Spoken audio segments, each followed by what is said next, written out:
Hello friends, இன்றைக்கி நம்ம என்ன பார்க்க போகிறோம் அப்படின்னா மைவி3 ஆட்ஸ் அப்படிங்கிற நம்ம கம்பெனியை பற்றி தாங்க பார்க்க போகிறோம்.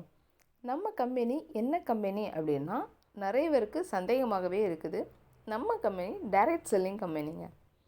எதை வச்சு சொல்கிறேன் அப்படின்னா, எந்த ஒரு கம்பெனியாக இருந்தாலும் அந்த கம்பெனி ஒரு பொருளை தயாரித்து அதனுடைய ரேட்டை ஃபிக்ஸ் பண்ணி நேரடியாக மக்களிடம் கொண்டு வந்துட்டாங்க அப்படின்னா அது டைரக்ட் செல்லிங் கம்பெனி தாங்க. நம்ம கம்பெனி அதை தான் செஞ்சிட்ருக்கு. பட் அது கூட இன்னும் ஒரு சின்ன விஷயத்தை ஆட் பண்ணியிருக்காங்க. என்ன அப்படின்னா டிஜிட்டல் அப்படிங்கிற ஒரு விஷயத்தை ஆட் பண்ணியிருக்காங்க. அதனால தான் ஒரு 3 வருஷத்துலேயே நம்ம கம்பெனி இந்த அளவுக்கு ரீச் ஆகிடுச்சு. சரிங்களா? இதை பற்றி நம்ம நாளைக்கு பார்க்கலாம். இன்றைக்கி டைரக்ட் செல்லிங்கை வச்சு பார்ப்போம். சரிங்களா? அதுக்கு முன்னாடி நம்ம இன்னொரு விஷயத்தை நல்லா தெரிஞ்சுக்கணுங்க. ட்ரெடிஷ்னல் மார்க்கெட்டிங்குக்கும் டைரக்ட் செல்லிங் மார்க்கெட்டிங்கும் உள்ள வேறுபாடு என்ன அப்படின்னு நம்ம நல்லா தெரிஞ்சுக்கணும். ட்ரெடிஷ்னல் மார்க்கெட்டிங்கில் என்ன பண்ணுவாங்க அப்படின்னா, ஒரு பொருளை தயாரித்து அதை நேரடியாக மக்களிடம் கொண்டு வர மாட்டாங்க. அதற்கு பதிலாக அவங்க அந்த பொருளை விளம்பரப்படுத்துவாங்க. எப்படின்னா, அந்த பொருளை ஒரு சினிமா ஸ்டார் வச்சு அந்த பொருளை விளம்பரப்படுத்தி அதை டிவிகள் மூலமாக ஒளிபரப்புவாங்க.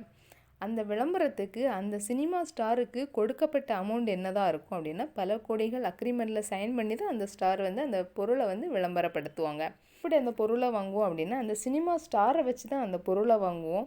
அந்த சினிமா ஸ்டார் அந்த பொருளை யூஸ் பண்ணியிருப்பாங்களான்னு கேட்டிங்கன்னா கண்டிப்பாக கிடையாது. விளம்பரப்படுத்தின பிறகு அது பல தரகர்கள், இடைத்தரகர்கள் இருப்பாங்க. அவங்களுடைய கைகள் மாறி டிரான்ஸ்போர்ட் வசதி எல்லாம் சேர்த்து தான் அந்த பொருளோட ரேட்டே ஃபிக்ஸ் பண்ணப்படுது.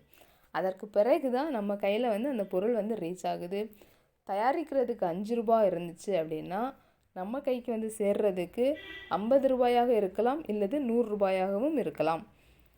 டைரக்ட் செல்லிங்கில் யார் அதிகமாக வளர்ச்சி அடைவாங்க அப்படின்னா, இங்கே ஒவ்வொரு டிஸ்ட்ரிபியூட்டர்ஸும் அதிகமாக லாபம் அடைவாங்க. எப்படி அப்படின்னா, இங்கே ஒரு பொருள் தயாரித்து அந்த பொருளுடைய ரேட்டை ஃபிக்ஸ் பண்ணி நேரடியாகவே மக்களிடம் கொண்டு வந்துடுவாங்கங்க.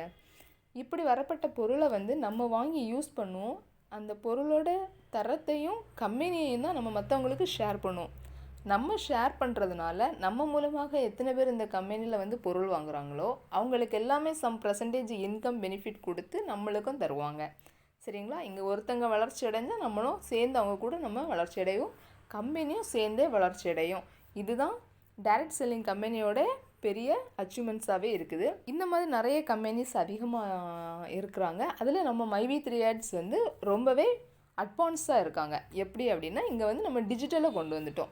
இது டைரக்ட் செல்லிங் ஃபுல்லாகவே இந்த டிஜிட்டல் மூலமாக நம்ம மக்கள்கிட்ட கொண்டு போகிறனால தான் இந்த 3 வருஷத்துலேயே ரொம்பவே ரீச் ஆகி 2025 தமிழ்நாட்டில் இல்லை, இந்தியாவிலே நம்பர் 1 கம்பெனியாக நம்ம இருக்க போகிறோம். யாரும் பயப்பட வேண்டாம். வாழ்வோம், வாழ வைப்போம். Wish you all success. Thank you.